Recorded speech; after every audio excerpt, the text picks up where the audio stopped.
আসসালামু আলাইকুম everyone, welcome to এডুলাইফ academy. নবম দশম শ্রেণীর ত্রিকোণমিতি সিরিজের আজকে আমরা উদাহরণ 3, 4 এবং 5 নিয়ে আলোচনা করব। তো উদাহরণ 3টা খুবই ইম্পর্টেন্ট বিকজ এমসিকিউতে এবং সৃজনশীলের ক নাম্বারে অনেক সময় এই ধরনের প্রশ্ন আসে।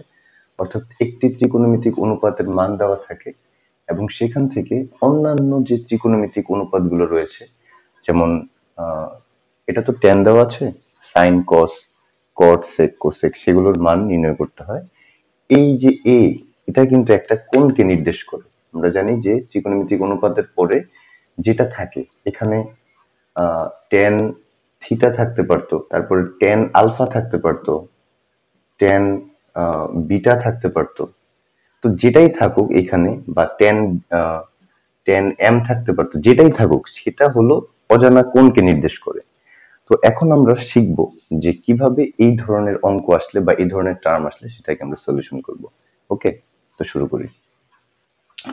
তো আমরা এই ধরনের ত্রিকোণমিতিক অনুপাত থাকলে শুরুতে একটা আনুমানিক একটা সমকোণী কোণ অঙ্কন করব, সমকোণী ত্রিভুজ অঙ্কন করব। এটা যদি আমাদের সেই সমকোণী ত্রিভুজ হয়, এটা আমাদের সমকোণ। এখন এই tan a যেটা হয় সেটা হলো আমাদের এই সূক্ষ্ম কোণ দুইটার মধ্যে যে কোনো একটা কোণকে নির্দেশ করে। তো আমরা আনুমানিক ধরে নিচ্ছি যে এটা হলো আমাদের সেই এ কোণ, এটা আমাদের বি কোণ, এটা সি কোণ। ওকে, তো এটা যেহেতু এ কোণ, তার মানে আমাদের ত্রিকোণমিতিক অনুপাতগুলো এই কোণের সাপেক্ষে চিন্তা করতে হবে। এখন এই কোণের সাপেক্ষে চিন্তা করা বলতে কি বোঝায়? এই কোণের সাপেক্ষে চিন্তা করা বলতে বোঝায়, আমি লেকচার 1 এবং 2 তে বলেছি যে যখন যেই কোণের সাপেক্ষে আমরা চিন্তা করব সেই কোণের সাথে সমকোণের দিকে যেই বাহুটা আসে, সন্নিহিত বাহু বা আনুভূমিক বাহু, যেটাই বলবো সেটাকে আমরা ধরবো ভূমি। সেটাকে আমরা ধরবো ভূমি। ভূমি বলতে আমরা জানি ভূমি বা জমি বা মাটি বা মাটির লেভেলে যেটা থাকে সেটা। এখন এটা যদি আমাদের কোণ হতো, তখন কিন্তু আমাদের জিনিসটাকে এভাবে চিন্তা করতে হতো, সূক্ষ্ম কোণের সি কোণের সাপেক্ষে তখন এটা হয়ে যেত আমাদের ভূমি, আর সূক্ষ্ম কোণের যে বিপরীত কোণ, যেটা বিপরীত যে বাহু, সেটা হয়ে যেত লম্ব। বাট এই কোণের সাপেক্ষে আমাদের এ বি বাহুটা হলো এখন ভূমি, আর লম্বটা হলো এই ঠিক সূক্ষ্ম কোণের যে বিপরীত বাহুটা, সেটা হলো কিন্তু লম্ব, যেটা লম্ব ভাবে আছে। ঠিক আছে, তাহলে এটা কিন্তু আমাদের লম্ব। এবং এই যে সমকোণ, সমকোণের যে বিপরীত বাহু, সেটা কিন্তু সবসময় অতিভুজ, অর্থাৎ যে বাহুটা সব থেকে বড় সেটা কিন্তু আমাদের অতিভুজ। আচ্ছা, তো আমরা মোটামুটি বাহুর পরিচয়টা আবারও দিলাম, কারণ এটা দিলে আমাদের সামনে অঙ্কগুলো বুঝতে এবং করতে সুবিধা হবে। আচ্ছা, তো এখন tan a সমান 4/3 বলতে বোঝায় কি? আমরা লাস্ট ক্লাসে যে ছড়াটা শিখেছিলাম, যে কি, আমরা একটু আবারও যদি লিখি ছড়াটাকে, সাগরে লবণ অতি, অতি কবরে ভূত অতি, কবরে ভূত অতি, টেরা লম্বা ভূত। টেরা লম্বা ভূত মানে tan কোণের সাপেক্ষে উপরে থাকবে লম্ব, নিচে থাকবে ভূমি। ঠিক আছে, তো টেরা লম্বা ভূত মানে tan যে কোনো কোণের সাপেক্ষে tan সমান লম্ব বাই ভূমি। এটা আমাদের এই মানগুলো বুঝতে সুবিধা করবে। তো tan a কোণের সাপেক্ষে টেরা লম্বা ভূত, লম্ব থাকবে কোথায়? উপরে, তার মানে এই বাহুটার মান হলো 4 বুঝিয়েছে, এবং নিচে যে ভূত বা ভূমি আছে সেটার মান হলো 3। ওকে, তো আমরা এভাবে ছড়ার মাধ্যমে এই যে কোনো একটা ত্রিকোণমিতিক অনুপাতের মাধ্যমে আমরা ত্রিভুজের বাহুর মানকে বসাবো। বসানোর পরে আমাদের যেই বাহুটার মান আমরা এখন জানি না, ঠিক আছে, সেটা কিন্তু আমাদের লাগবে এই কোণের সাপেক্ষে অন্যান্য যে ত্রিকোণমিতিক অনুপাতগুলো আছে, যেমন সাইন এ, তারপরে কস এ, তারপরে কি আছে, ট্যান তো গেল, এরপর কট, তারপরে সেক, হ্যাঁ, তারপরে কোসেক, কোসেক এ। এই মানগুলোর জন্য আমাদের কি প্রয়োজন হবে? যেমন সাইন এ সমান কি? সাগরে লবণ অতি। সাগরে লবণ অতি বলতে বোঝায় উপরে থাকবে কি লম্ব, নিচে থাকবে কে অতিভুজ, লবণ অতি বা অতিভুজ। তো এখন এই যে অতিভুজের মানটা কিন্তু আমাদের প্রয়োজন হবে, যেটা আমরা জানি না। তো এই অতিভুজের মান নির্ণয় করার জন্য আমরা ক্লাস 1-এ লেকচার 1-এ এবং লেকচার 2-তে আমরা বলেছিলাম যে পিথাগোরাসের সূত্র অ্যাপ্লাই করে আমরা সমকোণী ত্রিভুজের লম্ব বা ভূমি বা অতিভুজ যেটার মান প্রয়োজন হবে সেটা আমরা নির্ণয় করতে পারবো। সেটা কিভাবে? সেটা নির্ণয় করার জন্য আমরা যে সূত্রটি জানি সেটি হলো, এখানে লিখি, সেটা হলো আমরা জানি যে পিথাগোরাস বলেছিলেন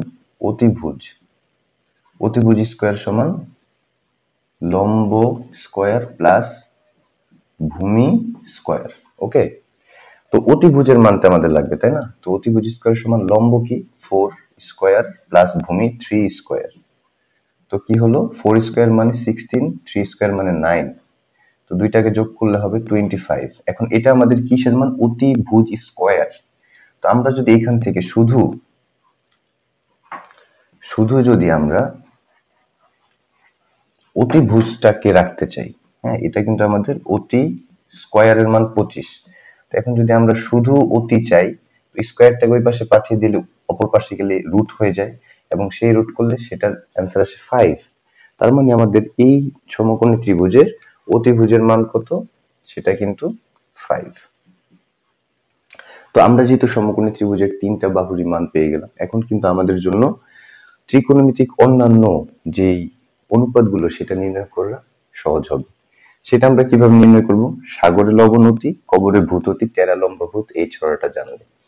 তো আমরা সবার প্রথমে নির্ণয় করব সাইন এ কোণ, যেহেতু এটা আমরা tan এ বা এ কোণের সাপেক্ষে নির্ণয় করছি, তো এখানে সাইনের অনুপাতের ক্ষেত্রে কোণটা হবে এ। তো সাগরে লবণ অতি, তার মানে উপরে থাকবে কি লম্ব, নিচে থাকবে কি অতিভুজ। তো লম্বকে আমাদের 4, অতিভুজকে 5। ওকে, তো আমরা জানি সাইন কোসের যে বিপরীত ত্রিকোণমিতিক অনুপাতকে আমরা কিন্তু এটা প্রথম ক্লাসে বুঝিয়েছিলাম লেকচার 1-এ। সেটা হলো সাইনের বিপরীত কোসেক এ। তো কোণ কিন্তু সেটাই থাকবে, এ কোণই থাকবে, শুধু ত্রিকোণমিতিক অনুপাতটা চেঞ্জ হবে। সাইনের ত্রিকোণমিতিক বিপরীত অনুপাত হলো কোসেক। তাহলে সাইনের সমান যদি 4/5 হয়, কোসেকের সমান কি হবে বলতো? সেটা অবশ্যই হবে 5/4, অর্থাৎ বিপরীত। লব হয়ে যাবে হর, আর হর হয়ে যাবে কি লব, মানে উল্টো, ভগ্নাংশটা উল্টে যাবে। আচ্ছা, তো সাইন আর কোসেক আমরা নির্ণয় করলাম। এখন যেহেতু আমাদের tan এ সমান 4/3, tan এর বিপরীত কে? tan এর বিপরীত হলো cot। tan এর বিপরীত কে? tan বিপরীত হলো cot। তো cot a সমান কি হবে? tan a সমান যদি 4/3 হয়, cot a সমান হবে 3/4। খুব ইজি। ওকে, আচ্ছা, এরপরে আমাদের কি বাকি থাকলো? সাইন আসলো, কোসেক আসলো, কট আসলো। এখন আমাদের বাকি আছে সেক আর কোসেক। তো সেক আর কস বাকি আছে। তো কসটাকে আগে বের করলে, কস মানে হলো আমরা জানি কবরে ভূত অতি।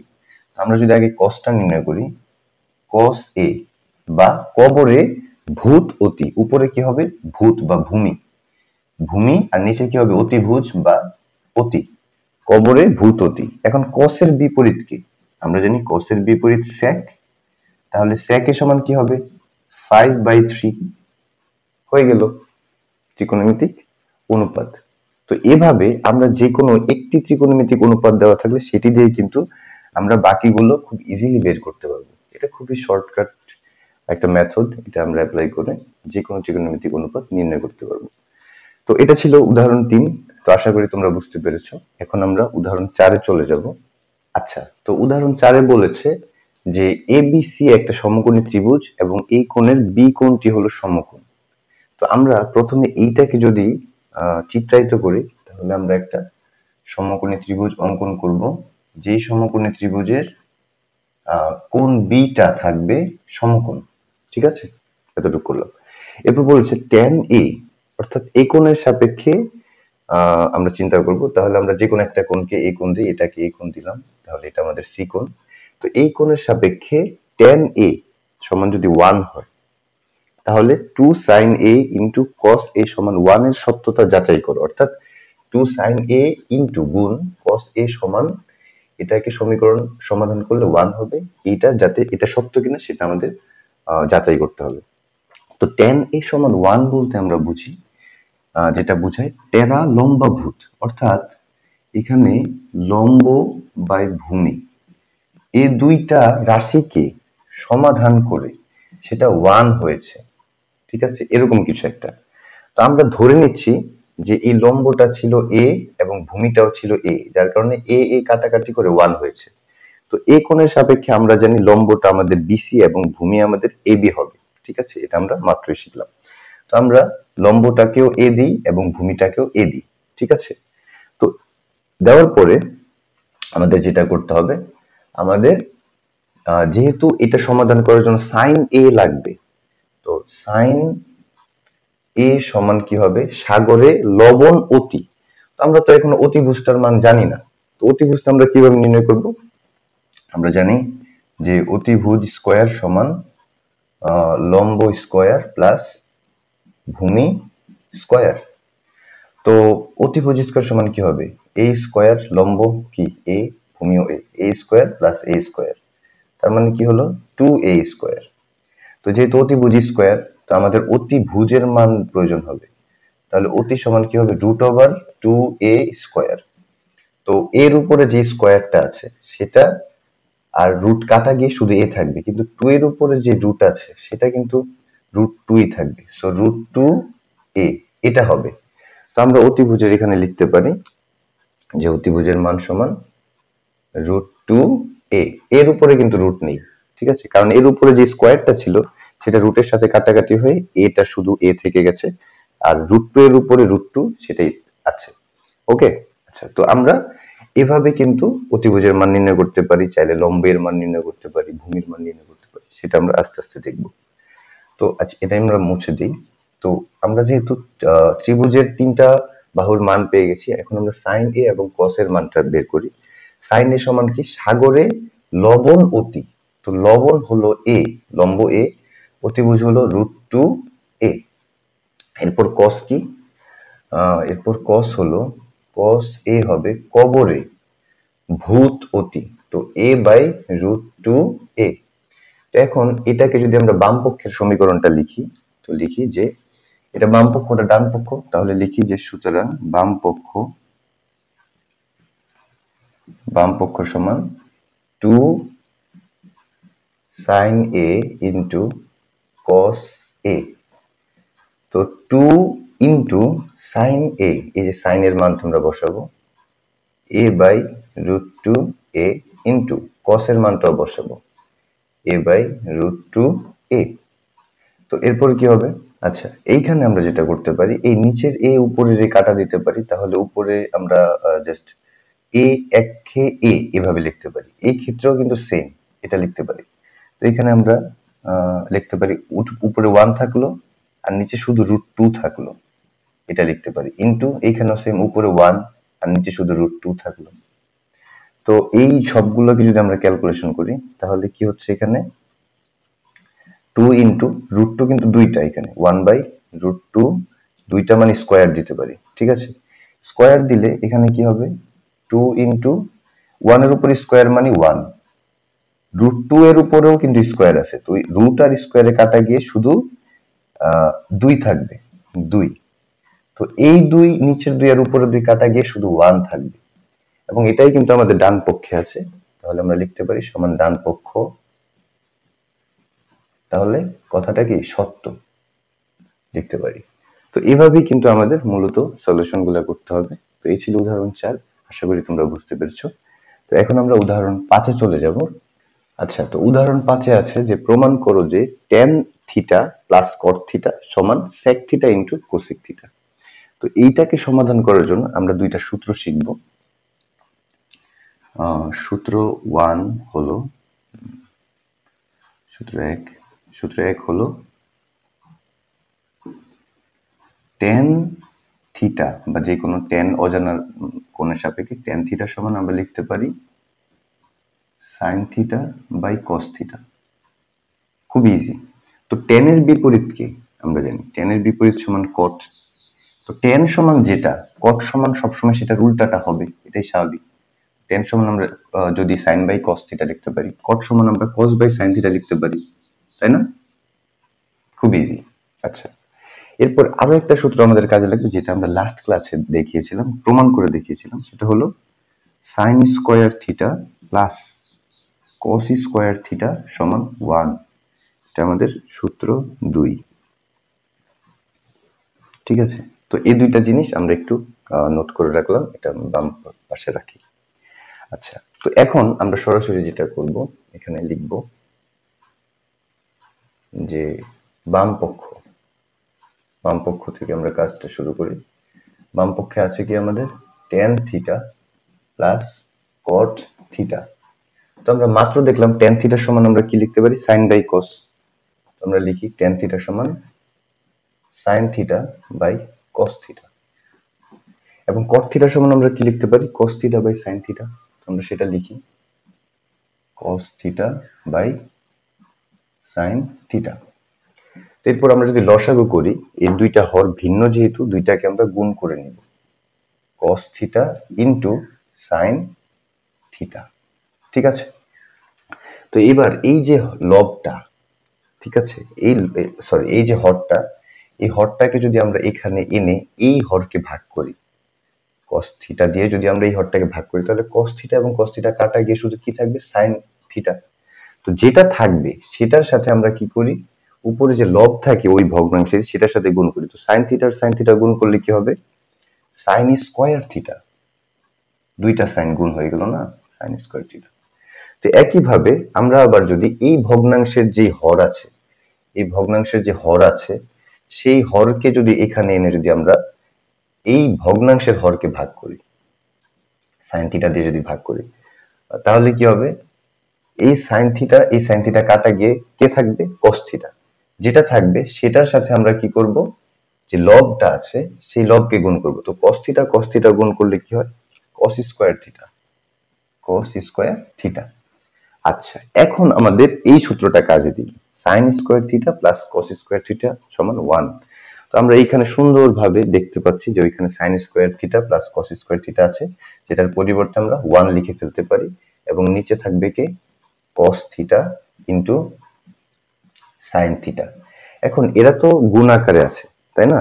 তো আমি এই যে লবটা এবং দুইটা হর, এদেরকে আলাদা করে দিতে পারি। আলাদা করলে কি হবে, 1 by cos theta into 1 by sin theta, তাই না? তো 1 বাই cos থিটা সমান আমরা কি লিখতে পারি, 1 বাই cos থিটা সমান আমরা লিখতে পারি sec থিটা। কারণ আমরা জানি যে cos এর বিপরীত sec, sec এর বিপরীত cos। sec সমান 1 বাই cos লিখতে পারি, আবার cos সমান 1 বাই sec লিখতে পারি। একই ক্ষেত্রে sin এর বিপরীত cosec, তাহলে 1 বাই sin সমান আমরা লিখতে পারি cosec, আবার cosec সমান লিখতে পারি 1 বাই sin। ঠিক আছে, তো আমরা কি করতে পারি, sin theta into 1 by sin সমান কি লিখতে পারি, cosec থিটা, cosec থিটা। এটাই কিন্তু আমাদের এই যে ডান পক্ষে আছে। তো যেহেতু মিলে গেছে, তো আমরা লিখি যে ডান পক্ষ এটাই, এবং যেহেতু এটা প্রমাণ করতে বলেছে, তো আমরা লিখব প্রমাণিত। তো আশা করি তোমরা বুঝতে পেরেছো, এবং আমি চেষ্টা করেছি খুব তোমাদেরকে স্মুথলি এবং সহজভাবে ভেঙে ভেঙে বোঝাতে। যদি তোমাদের কোনো কনফিউশন থাকে সেটা অবশ্যই কমেন্ট বক্সে জানাবে, এবং তোমাদের বন্ধুদের সাথে এই ক্লাসগুলো শেয়ার করবে, যাতে সবাই তোমরা ভালো রেজাল্ট করতে পারো। দেখা হচ্ছে নেক্সট ক্লাসে, সেই পর্যন্ত ভালো থাকো, সুস্থ থাকো, ধন্যবাদ।